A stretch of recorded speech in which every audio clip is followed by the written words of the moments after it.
Inside New Orleans Sports with Eric Asher is underwritten by...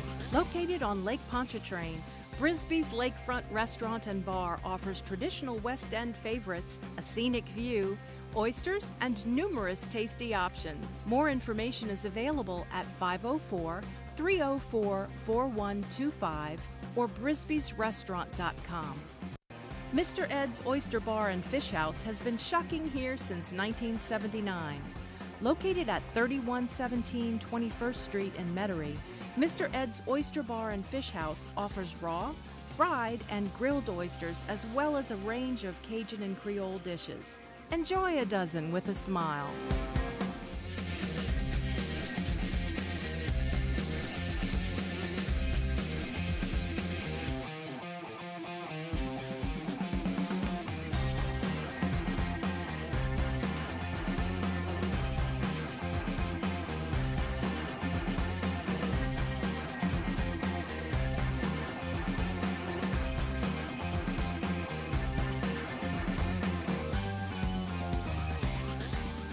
Good evening, New Orleans, and welcome to another edition of Inside New Orleans Sports. I'm your host, Eric Asher. Over the next hour, we're going to try to cover every single team, the Saints, the Pelicans, LSU, Tulane, and maybe touch on some recruiting as well today. We have great guests for you. From Crescent City Sports, that brand new website, again, with all those great writers, Les East and also Rene Nadeau. Gentlemen, welcome to the show. Thanks so much for being with us as always. If we'd like to start off, letting the folks know a little bit about what you guys are involved in. Les, take it away. Well, thanks, Eric. And, of course, you touched on the big thing. We're both excited that CrescentCitySports.com is up and running, formerly known as SportsNola.com. And we're back full speed ahead with Saints, LSU, Tulane, Pelicans. And, of course, this time of year, everybody's getting excited about prep sports, which I think is what really distinguishes our site from everybody else. In addition to all the good stuff we have with Saints and LSU and everybody else, it's the high school coverage led by Ken Trahan and, of course, with Rene here that really sets us apart, I think. So I think we already have jamborees underway. So this is the most exciting time of the year, I think, not just for sports in general, but especially for prep sports. And it's really picking up at CrescentCitySports.com, and we're happy to be a part of it. Well, and I'll say this as well, not just fantastic writers that you know their names, great inside information, but as Les mentioned, between again, what's going on 990 AM WGSO with the original prep roundup and also what you guys do at Crescent City Sports, nobody can touch the press coverage, the prep coverage. Nobody can touch it. Nobody can touch it in the state or the city, honestly. Yeah, we're really proud of it. And you mentioned the state because, through a network of websites and radio stations, we do reach pretty much the entire state and bring in coverage from throughout the state. So Friday nights, there's nowhere else that anybody wants to be if they're following high school sports. So we're excited about that. I guess we're just a couple of weeks out from the regular season. But like I mentioned, with the jamborees underway, high school football is here, and I know probably unlike just about any other community, except maybe a few in Texas, that really means an awful lot to this community. Yeah, no doubt. So it's a lot of fun. Absolutely. Renee, welcome back. Tell the folks about what you're involved in. I know you're getting ready to call some games. Yeah. Tell us about it. I do a lot of stuff, nothing very well, but I'll be doing college football. I have quite a few games this year. I'm doing ESPN and some other networks nationwide, and work for CBS Radio, WFAN for Saints home games, and assortment of some Pelicans games, some other things. I also write for CrescentCitySports.com, and keep up with a lot of things. I will tag this on. I will give you a little tease. Have a story coming up to show you the kind of talent coming out of the city. I'm going to do a story on this in CrescentCity.com, Sports.com in a week or so, but there are 40 to 45 players who played prep football in the metro area on NFL rosters right now. I'll give you the names, the schools that a lot of, who produce the most talent, and there's like 105, 106 players around the state on NFL rosters right now. So just to let you know how strong prep football is in the state and the city of New Orleans, the coaching, the hunger they have, the players, but just to tag on what I said. And what is it per capita? Oh my gosh! Nobody can touch Louisiana in terms of that, and then you look at New Orleans, the greater New Orleans area as well. Yep, no doubt. Guys, let's start off with the Saints, and of course, one of the big stories this week, really a couple. Obviously, the Saints are out in San Diego practicing again. I'm sorry, in Los Angeles practicing against the Chargers.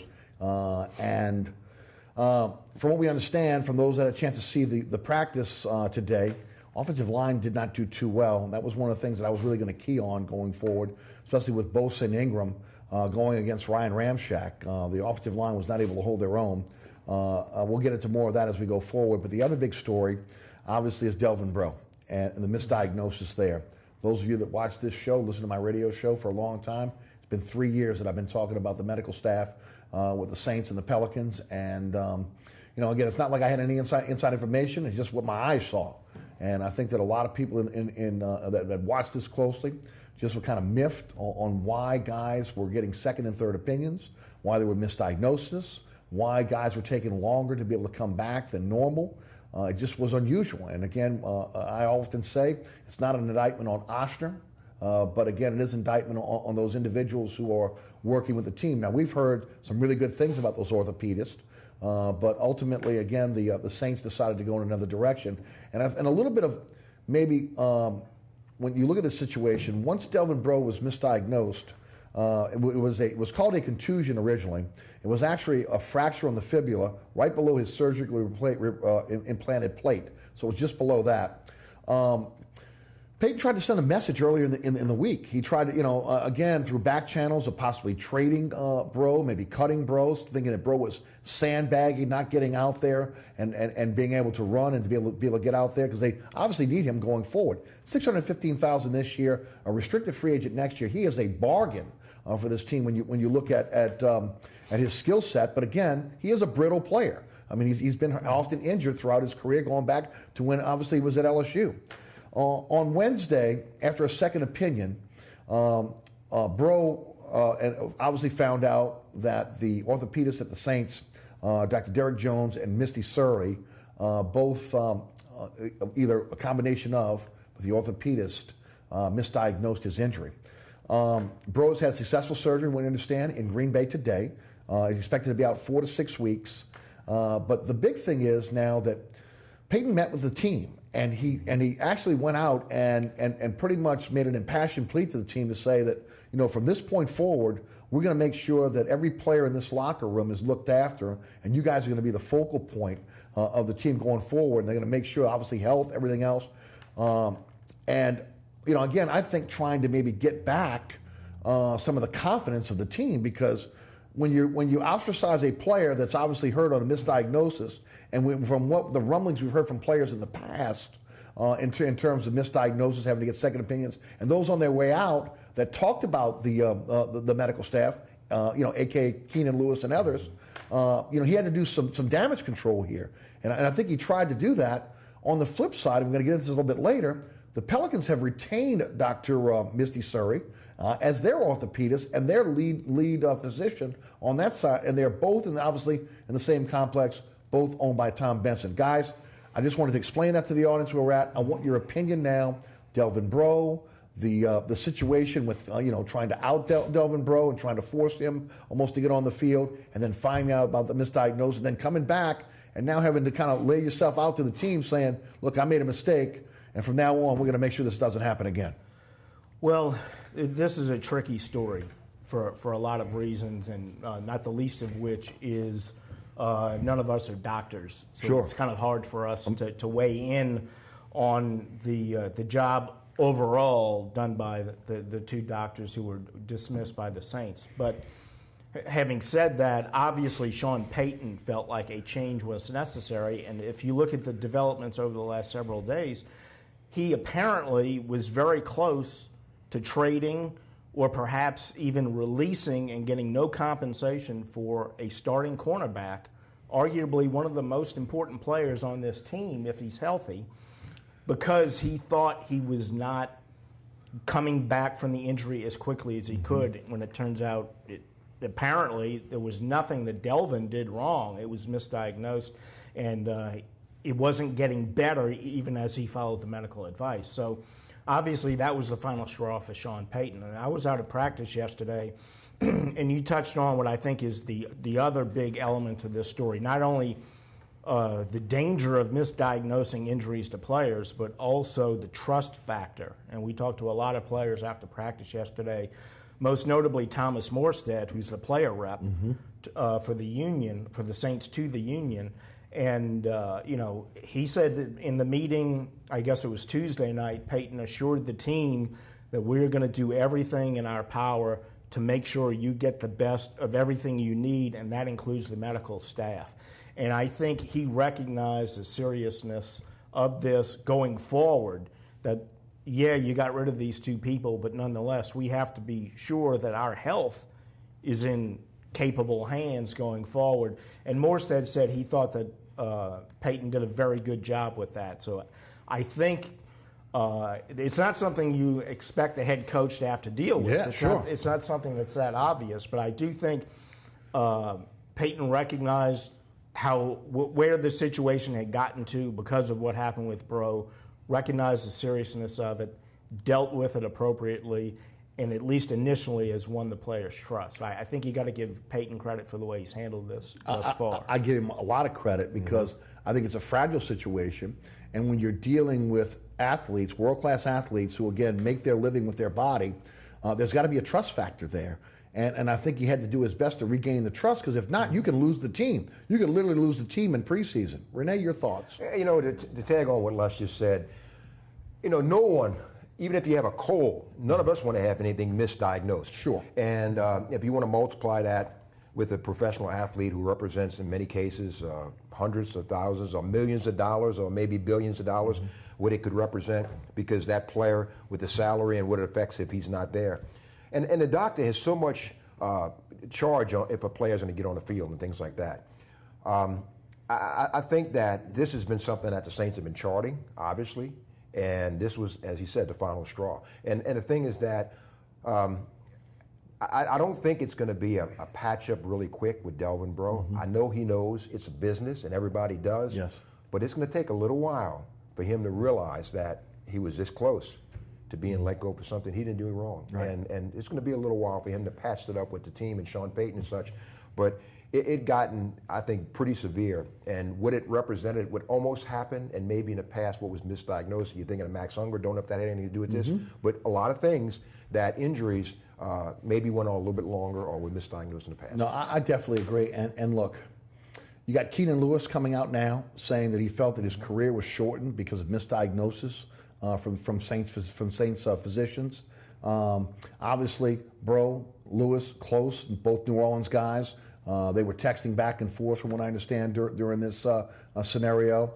He's got to get the confidence. Payton's got to get the confidence of Breaux back. And, of course, Breaux, being a guy, as you guys know from being in that locker room, is a very popular player as well. Yes. Very popular player with the team. And ultimately, nobody wants to be questioned about their toughness when you're in the game of football. Right. That I'm not ready to go, that I'm not giving 110% for the guy next to me. And basically, in an indirect way, by floating this out to the media, there could be a possible trade or it could be possibly cut. That's exactly what Peyton was doing, and he had to do damage control. Now, from what you said, what Thomas Morstead, I thought was an interesting interview you guys had with him. He looks like it's worked, but again, as I mentioned, fragile situation there for the Saints organization in not addressing this earlier. And, you go back to the Nick Fairley situation, which, again, it was Saints doctors that alerted Nick Fairley to go and get and see a specialist, multiple specialists. So you can't lay that on him. You may question why they signed him to a contract, giving him his signing bonus before he was able to go to specialist and ultimately have this checked out. Because, again, as I mentioned on this program and my radio show, Plexico Burress shot himself in a New York nightclub, and the NFLPA came to his aid, and he was able to keep his bonus. And so I don't see the Saints going back and getting that $8 million back from Nick Fairley. I mean, that's just money that they're going to have to eat at this point against the salary cap. So, look, it's been a problem within the organization, and it's a problem league-wide, guys. As I've researched this now over the last few months, and even more, it's come to fruition today and yesterday with this situation happening in New Orleans, professional teams around the country are doing these deals where they give sponsorships to major hospitals in their area. As part of that, the hospitals make sure that their medical staff becomes the medical staff of the team. And I've mentioned a lot, you don't want to sell out your organization or your team for a sponsorship. Mm-hmm. You're right. And there are a couple of things here. First of all, you mentioned the toughness factor real quickly. And it's a shame it's Delvin Breaux, because if anybody has proven over the years how tough he is and how capable he is of coming back from very serious injuries, he has. So for him to be put in a situation where that could even be questioned for a moment is really unfair. But also the effect throughout the league, I think, is significant, because even if other teams never had issues with their players, and some of them have, every player is looking at New Orleans and they're saying, how can you assure me that our people are better than that we're not going to get misdiagnosed? And so, everybody's going to be under the microscope from here on out, and it comes at a time when the medical staffs of the NFL have more power than they've ever had before because of the concussion issue. There was a time in the not too distant past when football decisions were made over medical decisions. Yes. And now the NFL has tried very hard to make up for sins of the past by saying, okay, we have this protocol in place where the medical staff has final say, no ifs, ands, or buts when it comes to, at least when it comes to concussions. And so if you're going to give this much power to these people, then you need to know that they're going to be able to handle that. And I just think this is a big story that has ramifications league-wide, and it's going to go on for quite some time. Yeah, I agree. The only thing I want to add to that is we will never know if decisions made on a Teron Armstead, on a Max Unger injuries were made at the wrong time and maybe would have prevented them from missing time if the surgery could have been we'll never know. Right. And they're not going to touch on it now, and it's water under the bridge. Right. Well, I want to add. I want to jump on that because you mentioned those two players. Let's throw in some others on the Saints side. Let's throw Keenan Lewis, who we've talked about. C.J. Spiller, Darius Byrd, Daniel Ellaby. These are all players that are considered some of the top players on the team at some time. And these guys, some of these players came in injured. Some got injured. They were told to be back in 3 weeks, 4 weeks. It turned into months. In some cases, didn't come back in a season. So again, and there has to be some accountability on the medical staff. And then all the other part of it is when players are not comfortable with that staff, where they feel like they've got to ask for a second opinion. Immediately they hear what the staff says, fine, second opinion. When they're asking for second and third opinions on this, on something that would be very basic, that in the past, somebody would diagnose it with a team, you do it, you follow their protocol, and then you get back on the field. That tells you the lack of confidence in the medical staff. And I don't know if they get that back right now. Even if they change the staff right now with the Saints, I don't know if they get that back from their players. No, you don't. If you're a player now for the Saints, and probably for most teams in the NFL, and you've just had a player hurt his leg, and they say it's a contusion, and it turns out it's a fracture, okay? If somebody diagnoses you with an injury, not only is the player going to worry about that, he's got an agent who's going to say, no, we have our own people. Under the CBA, we have the rights to do this. And you have the Players Association who's going to back them every step of the way. And this is also going to be, I think, a very important issue when the next CBA comes up, because even though the players have made a lot of gains, the rights to have second and third opinions, I think that's going to be a priority for them, is to get as much latitude for the players as possible when it comes to medical evaluation from people that aren't beholden to the organization, especially when, as you bring up, sponsorships, which creates another whole avenue that you need to be concerned about. Rene, when you played, when the trainer told you had an injury, you did what the trainer said, right? That's exactly right. And I mean, concussions and things like that. Right. I mean, back in those days, you just play through it. Right. And you just told coach I can go back in the game and stuff. But, the thing that we're talking about here, I hate to say it, but there may be a situation in the not too distant future that you can have attorneys and courts going to decide some of these things, how these were misdiagnosed, and players, it cost them their career and stuff. So moving forward, you got... I had a local attorney text me today that says he believes that the Players Association will be filing grievances going forward. Oh, absolutely. Okay, to protect the players, as they should. That's their job.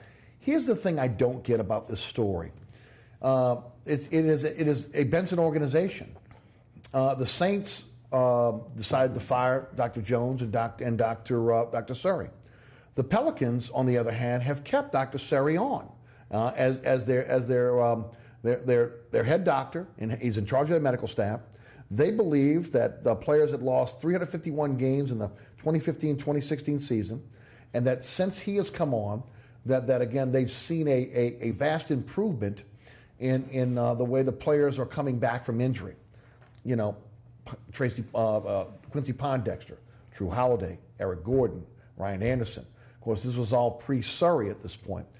But I don't know how you explain that to the teams. You've got two teams under one umbrella.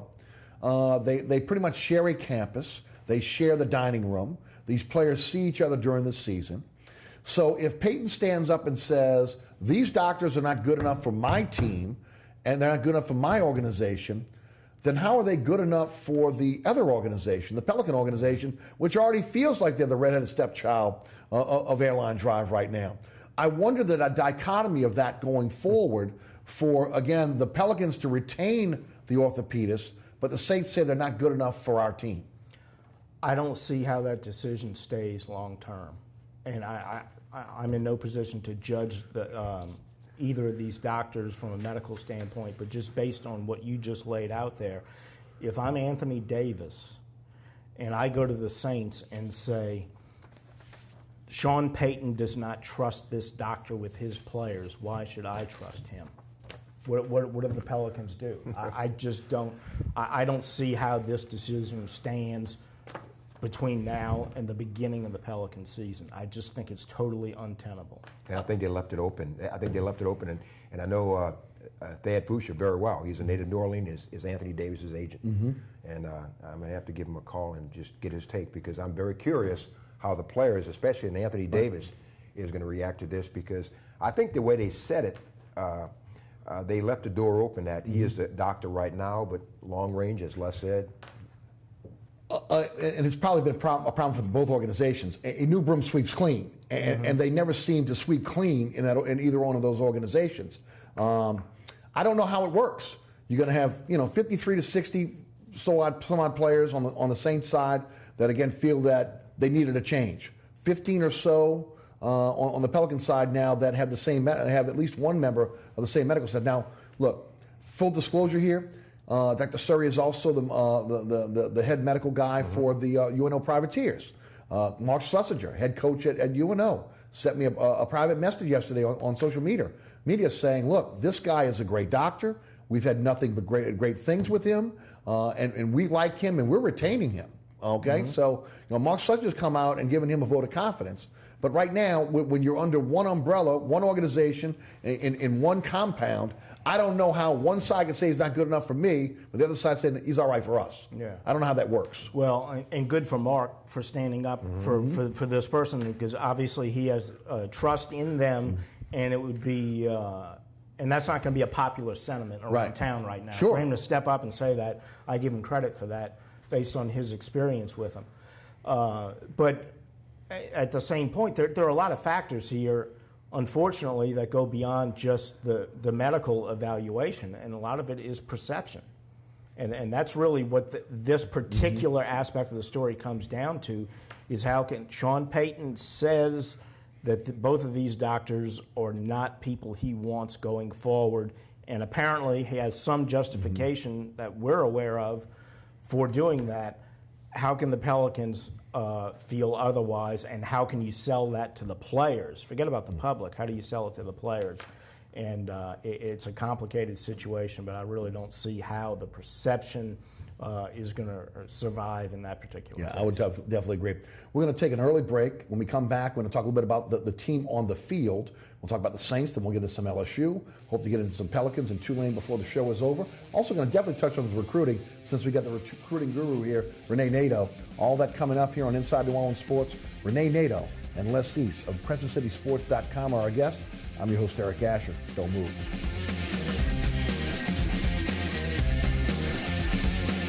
Located at 3701 Iberville Street in Mid-City is Katie's Restaurant and Bar. Open 7 days a week, Katie's offers daily specials for lunch, dinner, and Sunday brunch. Serving New Orleans cuisine such as fried shrimp platters, grilled redfish, and a fully stocked bar. And don't forget about our expanded event seating and local entertainment. Featured on the Best of Food Network's diners, drive-ins, and dives, Katie's Restaurant and Bar. Amco Fence, locally owned and operated since 1976. Fully licensed and insured, and a member of the BBB Amco Service. commercial customer. If you're looking to repair, replace, or install a fence for security or aesthetic reasons, Amco Fence supplies wooden, metal, chain link, vinyl, and ornamental or automatic gates. Amco aims to satisfy your fencing needs. Amco Fence, 504-468-9559 or amcofencecompany.com.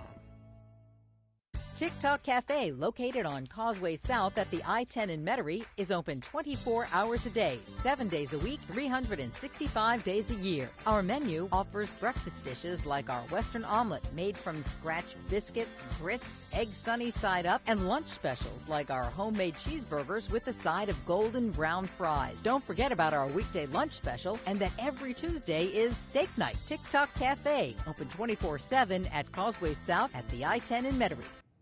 Welcome back to Inside New Orleans Sports. I'm your host, Eric Asher. Rene, Nadeau, and Les East of CrestCity.com, CrestCitySports.com, pardon me, CrestCitySports.com, all with us tonight. Guys, I think this is the biggest 2 weeks for this team this season. I think the practices against the Chargers and Texans will give us a true litmus test on how good this team can be.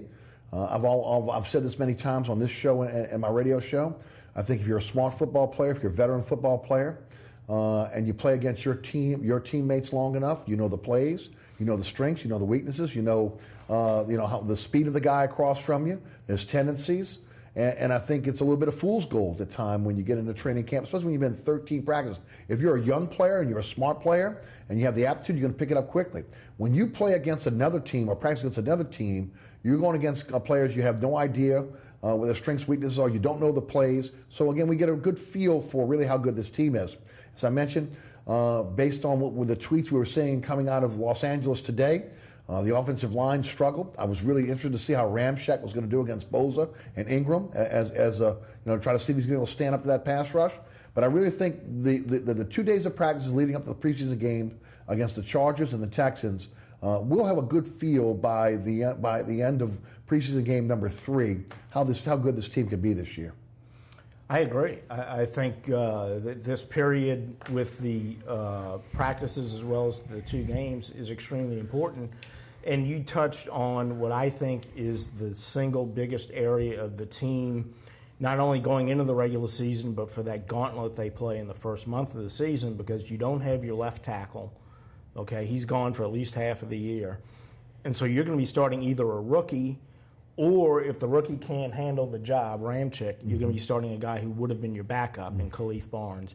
Max Unger looks like he's going to get into a preseason game at some point.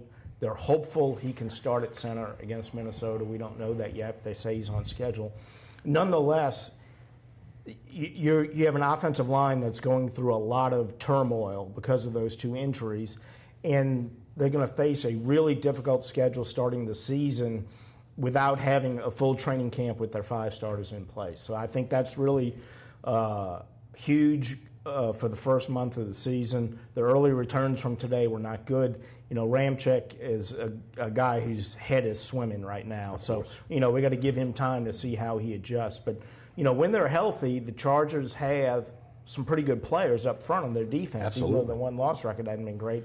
And the Texans have one of the best defenses in the NFL. So, that's something I think we all are going to be looking at over these next 10 days, is how the offensive line holds up against these 2 opponents with the extended work, and then ultimately how that transitions into the first month of the season. I think that's huge.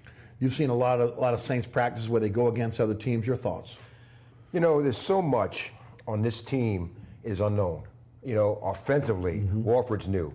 Brandon Cooks is gone. So how does Snead step up? How does Michael Thomas step up his second year? On defense, Okafor's new. Kikaha, if he comes back. You got Klein is the guy. He's the bell cow at linebacker.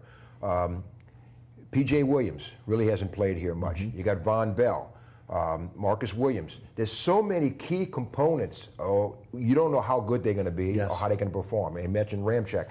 So, it's impossible to get a read on this team right now, how good or how bad they can be, because there's so many players that you're speculating if you think they're going to be really good. You don't know. And somebody who's good in college, it's a different game. So it's so much right now, the unknown. And until the bullets start flying and they start playing in a preseason game and the ones against the ones and stuff like that, you're really not getting a good feel. And you may not get a good feel until they play the first game against the Vikings. And that's kind of scary. That is scary.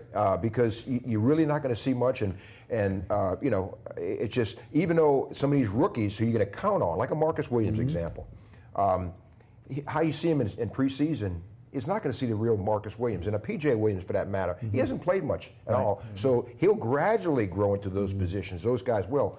But until they do, you're going to have problems. It's going to be kind of tough sledding. Yeah. And with now with that Bro's going to be out in 6 weeks, and which means he's probably going to miss that first month of the season. We talked about, P.J. Williams becomes even more important, and Marcus Lattimore, who's just got back on the field yesterday.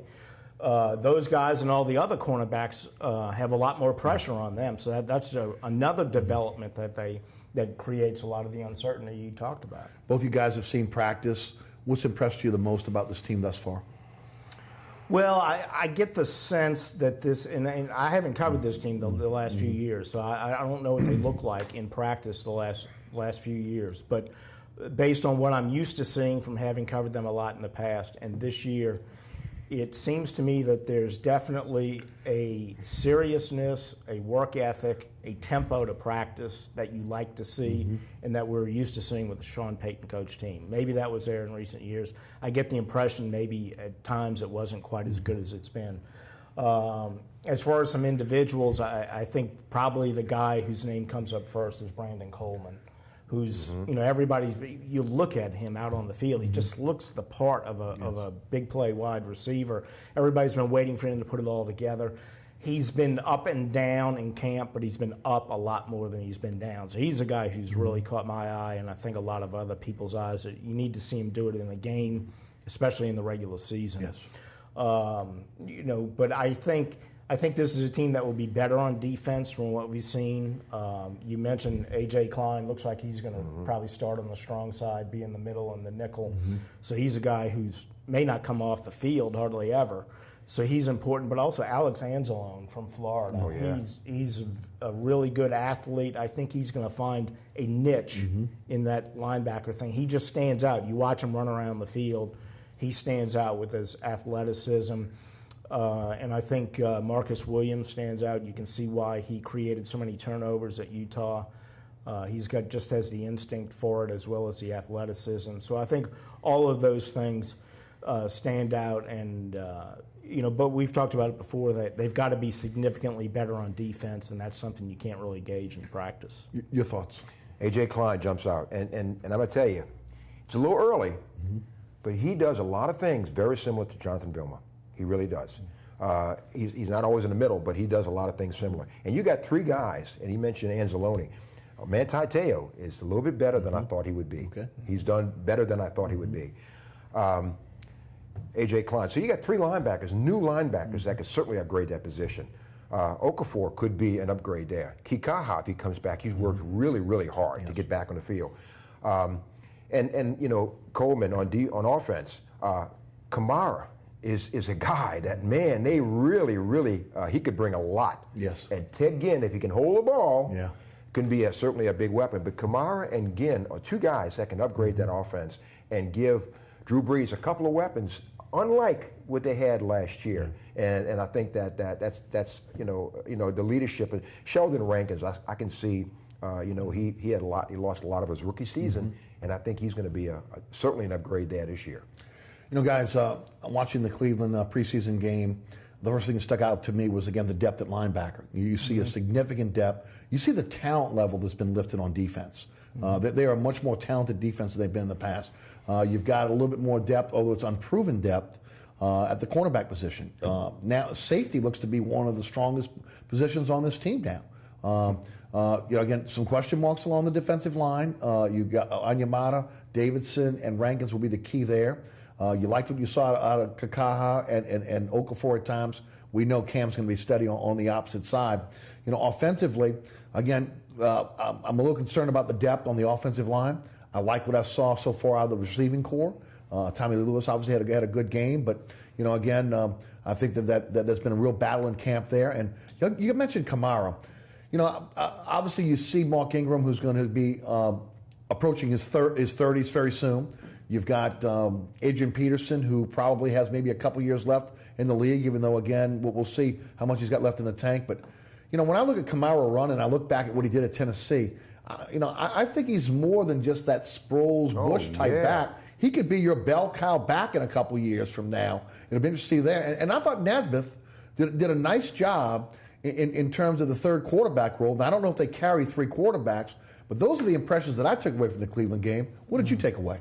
Well, I think that's a really good point about Kamara, because with Peterson and Ingram there, it's easy to focus on him as being in that Sproles-Bush role where he just comes in on third down and you throw the ball to him. But he can definitely, and as he showed in Cleveland, is he can carry the ball. He can be a first down back if you need him to be. They shouldn't need that from him this year, but it's going to enable them to pace Adrian Peterson, which will be helpful, and it gives them a change of pace from Mark Ingram. So I think his impact potentially is much greater than just being a guy you throw the ball to on third down. Plus, they're not predictable now as they were when Bush or Sproles was in that backfield. Right, that's a good point also, because you knew when Sproles was on the field, you knew he was getting the ball. And Reggie, maybe not quite so much because he was so valuable as a decoy. Yes. But nonetheless, Camaro's a guy who can kind of sneak up on defenses when he goes out there. If they make the mistake of thinking, well, we just have to keep an eye on him out in the flat, he can pop some runs between the tackles and elsewhere. So I think he's potentially a lot more valuable than maybe the general perception has been up to this point. I don't think they'll carry three quarterbacks. Although I think you're right. He did. Ryan did look pretty good the other night when he got in there and he went against. He didn't have the. He was in there with the third team going against the third team, but I think he handled himself pretty well. You can see he's been around a little bit longer than Garrett Grayson. So those are some takeaways from the game. But Kamara, I think, is definitely a guy to keep an eye on. Renee? Kamara is bigger than people think. He's not 190 pounds. He's 215. And he was in the stable of Nick Saban's running backs in Alabama before he left there. Yes. Maybe I'm unlike a lot of people in the media. I really like preseason games. I love it. I really do. See guys I'm familiar with in college. But, it's so much how good you do, but who are you doing this against? You run against a third or fourth team, and I'm not taking anything away from Tom Lee Lewis, but I'm saying, was he beating a third or fourth team cornerback who's not even being a roster? Or you're beating a guy who's going to see the field? So a lot has to do with that. And I'll watch, when I'm at the game next week in the Superdome, I'll watch things away from the ball, how guys are blocking, maintaining their block, if an offensive lineman's get downfield to the second level and things like that. So that tells me a lot about it. If a guy is, if players going the opposite way, an offensive tackle, if he's a rookie or so and he's just kind of maintaining a spot, he may be gone. But if a guy is really, really putting out the effort, if it's third and short and you see a wide receiver put out effort in his route, that tells me a little bit about the guy. Guys, interesting this year, going from 90 to 53. So there is no middle cut as we've seen in the past. I wonder how that's going to work out. In the past, coaches have been able to stash players, maybe get rid of them in that second cut, hoping they could bring them back, maybe on the practice squad. I think it might be a little bit easier to be able to keep your own players now on your own practice squad than maybe reaching out and get another team's players, because all of a sudden you got this influx of all these players that are going to be available. It's going to be a job for the scouting staffs and the coaching staffs to quickly evaluate the players who have been cut and then maybe to try to be able to get those players on your team to fill voids. Yeah, I think that's definitely true. I think it's going to be a learning experience for everybody this year, doing it for the first time. I think it's kind of a double-edged sword for the coaching staff in that it gives you can keep more players for a longer period of time, so you have more to evaluate them on. But at the same time, when you had those cut downs at the end, you could kind of narrow your focus and figure out, these two guys are fighting for this last spot at this position. Now you've got so many people, you got to try and find enough game reps to look at them. So it's good and bad, I think, from a coaching perspective. And then you're absolutely right about the scouting department. You're going to have so many players just hitting the unemployment line at the same time. Yes. It's going to be really taxing. It's going to be kind of like when the draft ends, and you have to figure out who are the best undrafted free agents, who are we going to sign. So I think That's going to be really interesting to see how the teams handle it. And like always happens, you're going to see teams like New England, the better teams, the better organizations, the ones that prepare well, are going to be the ones that are going to handle it the best. And I think, generally speaking, the Saints are above the average line on that. I don't know that they're certainly not the best organization at that, but I think they're above average. So that could be helpful to them, just the organization that they've put together. Right, and bringing in veterans and putting rookies on your practice squad. Yeah, and you know, I was watching practice last week with Bobby Abe and Mike Detillier. We were talking about who might be a surprise cut. And I'm going to tell you, the guy jumps out at me, unless he's starting, is Stephon Anthony. You could see a number one pick go, because if it comes down to Stephon Anthony, Michael Marty, Nathan Stupar, I mean, who do you want to keep? Right. These guys can play, and they can also play special teams. Stephon Anthony doesn't. Yes. Yeah. So it's going to be things like that. If Stephon Anthony is on second team, if he can't really contribute on special teams, and he's running second or third team linebacker, you might see a number one pick 2 years ago going. Yeah. Some are saying Marty is already on the team because of special team prowess. He was a special teams captain last year, you know? and Nate Stupar is on all of the So special I'm saying teams. is that if it comes down to those two guys, I think are in great shape. And Anthony, I don't think Peyton or Dennis Allen or Mike Nolan has made any bones about it. This is basically, his last chance. Right. They've tried him at all three spots now. If he doesn't prove that he can handle it at middle linebacker after failing at strong side and weak side, and he doesn't have special teams capabilities, I think you're absolutely right. He's a guy who would be a prime candidate to be released. Switching to the LSU Tigers, I want to start off, and I want to go in a different direction first. Freshmen, redshirt freshmen, sophomores going to be counted on this year across the board. Offensive line, we'll see a lot of players. The young players are going to play on the defensive side of the ball.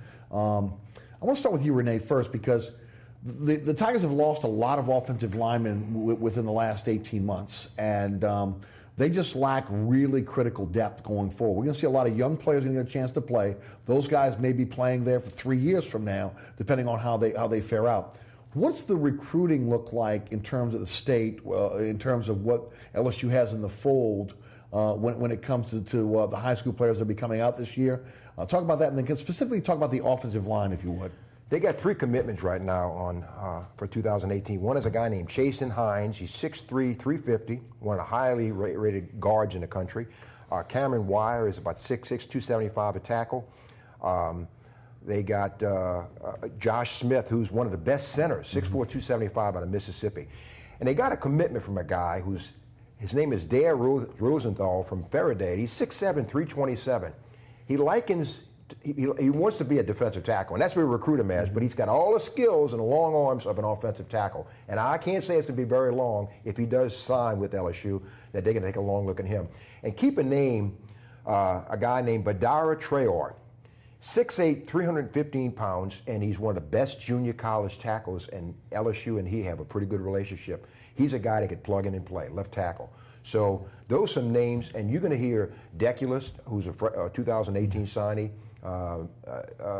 2017 signee, Sadiq Charles, who's really done well, and guys like that. But, right now, also, the way they're going to run some things, it's not going to be all power blocking. Right. It's going to be a lot of zone block and things like that. Anything can happen. Somebody could fall on your leg and things like that. But right now, they have enough players to hold down the fort until reserves arrive. And if you're about 8, all you're going to get is 8 guys on the field, for the most part. You got 5 starters and 1 or 2 guys who are going to come in and play. If you're 8 guys, you're pretty good. And are they going to be as good as what left? We don't know that. And people say, why does the offensive lineman leave? Is the offensive line coach? Guys leave, as you know, for a lot of reasons. It could be a girlfriend. It could be this, homesick, whatever.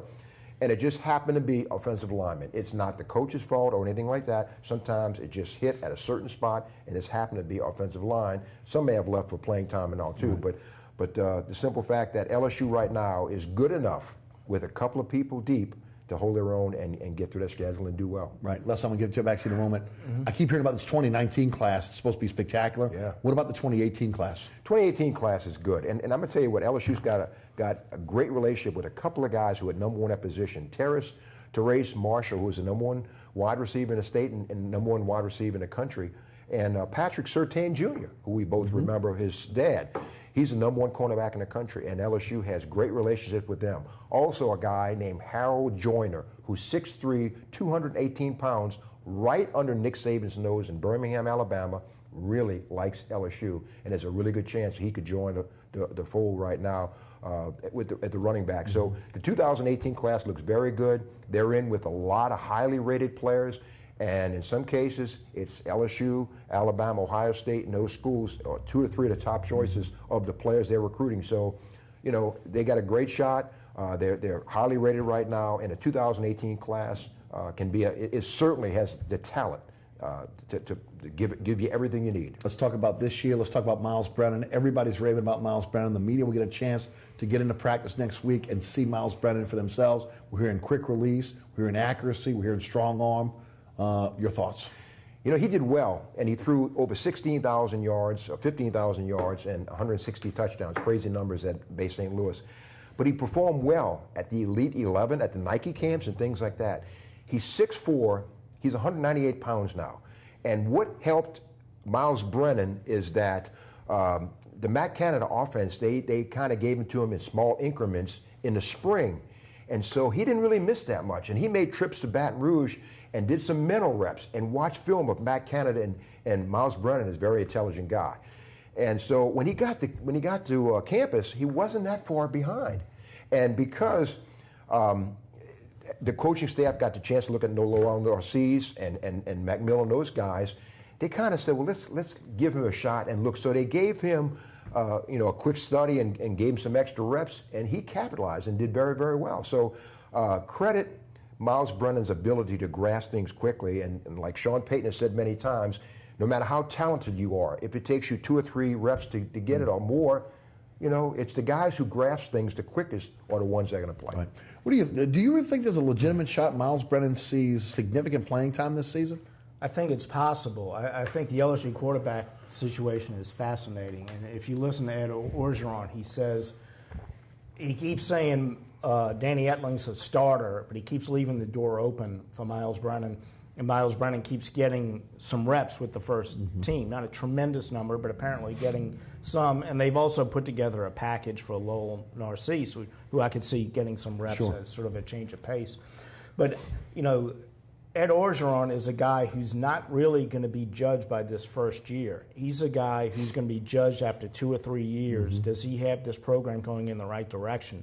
By the time a decision is made on whether Ed Orgeron gets a second contract or not, nobody's going to remember who Danny Etling was. If Miles Brennan's going to be the guy, and it looks like he might be, why not try and accelerate his development and get him some reps this year if he can handle it?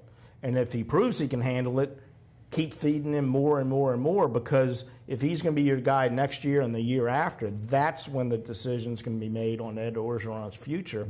So I think Orgeron has all the incentive in the world to accelerate Brennan's development and get him in there, provided he can handle it.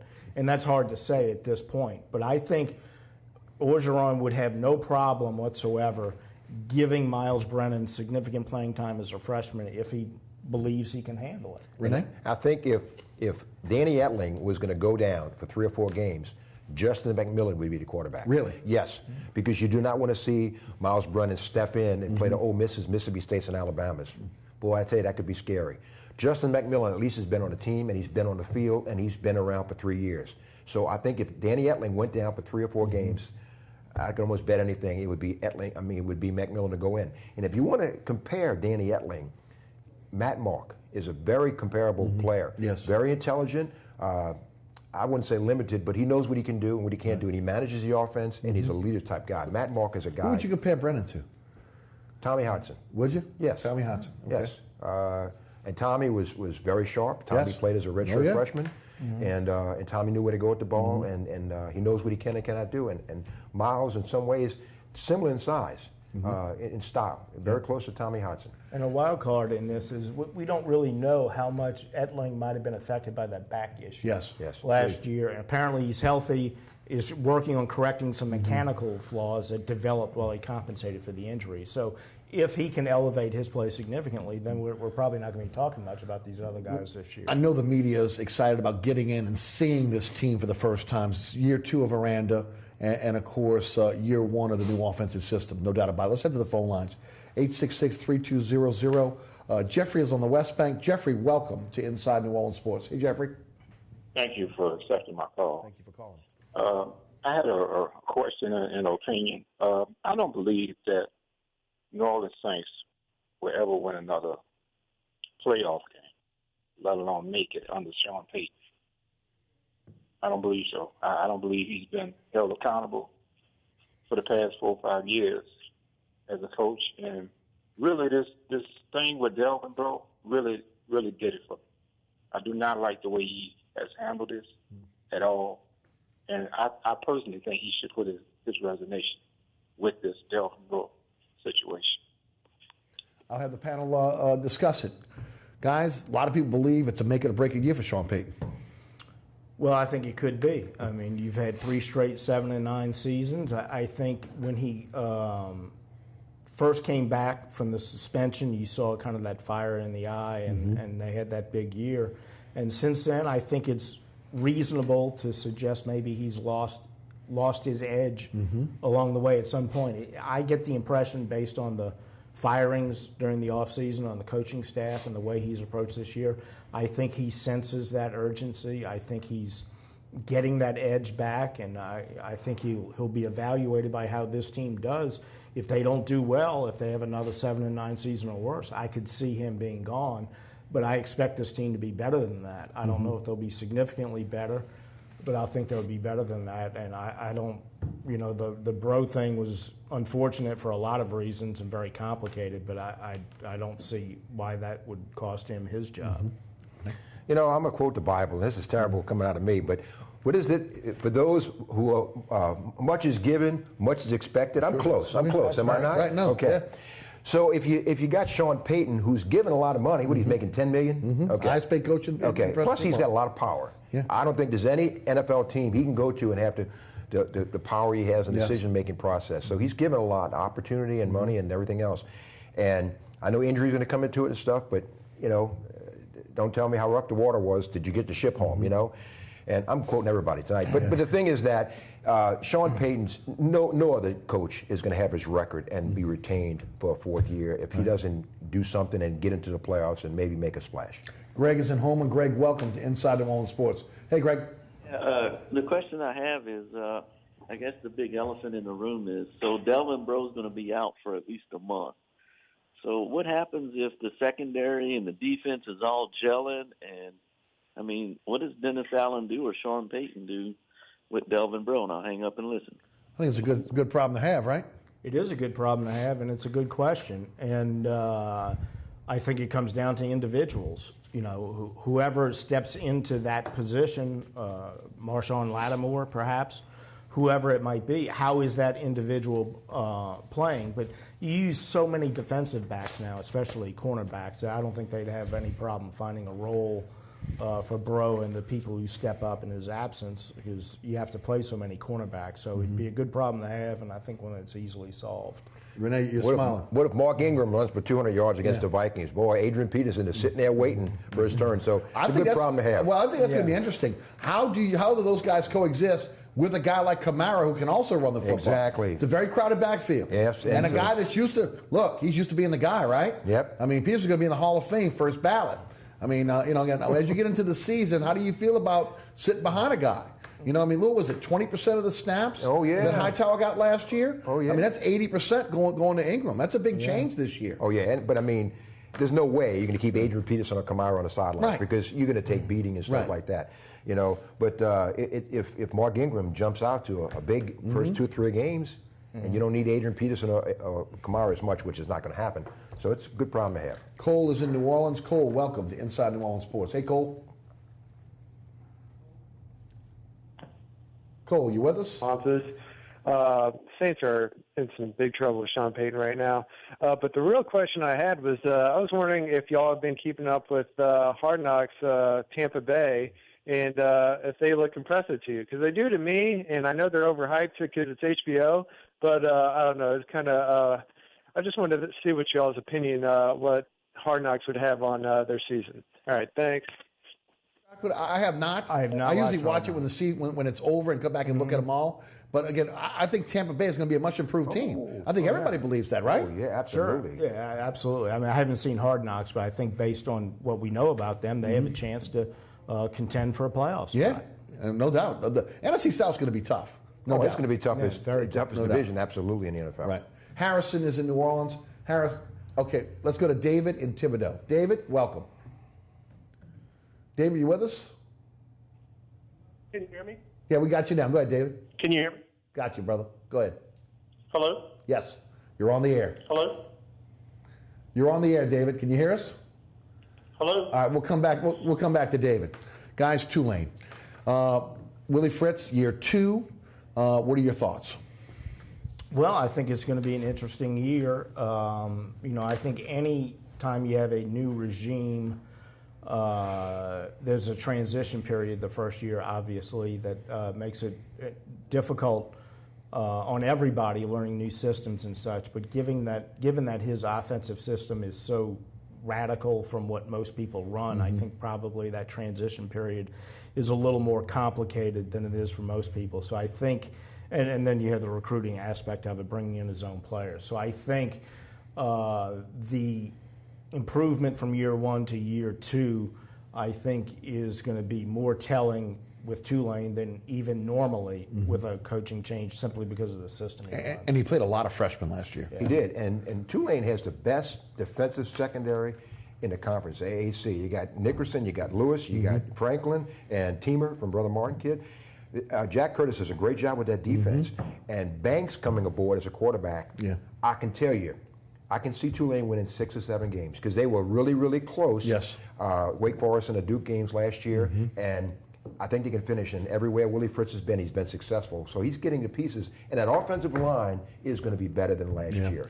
Right. It's a transition on an offensive line, too. Yes. From a bigger offensive line to a more athletic offensive line under Fritz, right? Yeah, and you got Leglu and Diaz, 2 guys who can maybe play on Sunday, and he's playing some guys in there now. You got some freshmen playing in there. I heard he's got a true freshman Jesuit maybe starting for him. Corey Dublin, yes. Yeah. Who's Coach Lavin, my former coach, that's his grandson. So I got to put a plug in for that. But yeah, he's doing great. And Corey was a 2-time state wrestling champion. Very, very athletic, and he's manning one of the guard spots right now. So Willie Fritz has done a good job, and he's got good wide receivers, young wide receivers. Jabril Lewis, this kid, young new guy, just joined, a big target, about 6'2", 6'3", 215. So I tell you, I feel real good about what he's doing. And 6 wins and even 7 wins is not a realm of possibility. Oh, you better believe it. Les East, Rene, Nadeau, thanks for being with us tonight on Inside New Orleans Sports. Always appreciate it. Thanks so much for tuning in. Remember, this is a rebroadcast of this program each and every Friday night right here on WLAE-TV at 10 p.m. Also, statewide, Pelican Sports Television, 9 p.m. every Friday night. We're on the Cox cable tier on Thursdays at 10 o'clock on Cox 130. And if you're up at 2 a.m. on a Saturday morning, you catch us at on Cox 130 at 2 a.m. Don't forget to catch me on the radio, 990 a.m. WGSO. That's 11 a.m. to 1 p.m. weekdays. You can listen live, download the podcast at ericasher.com. The TuneIn Radio app is a great way for you to take the show with you anywhere. Also, all the previous episodes of Inside New Orleans Sports can be seen at ericasher.com as well.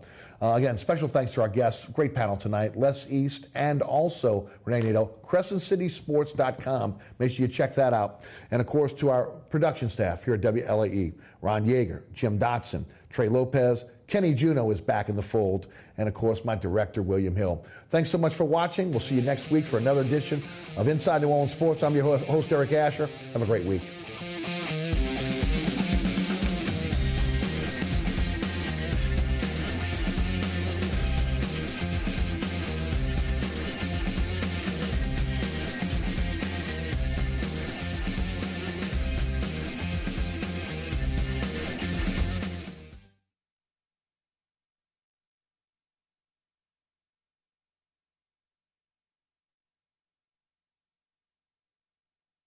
.32 in New Orleans.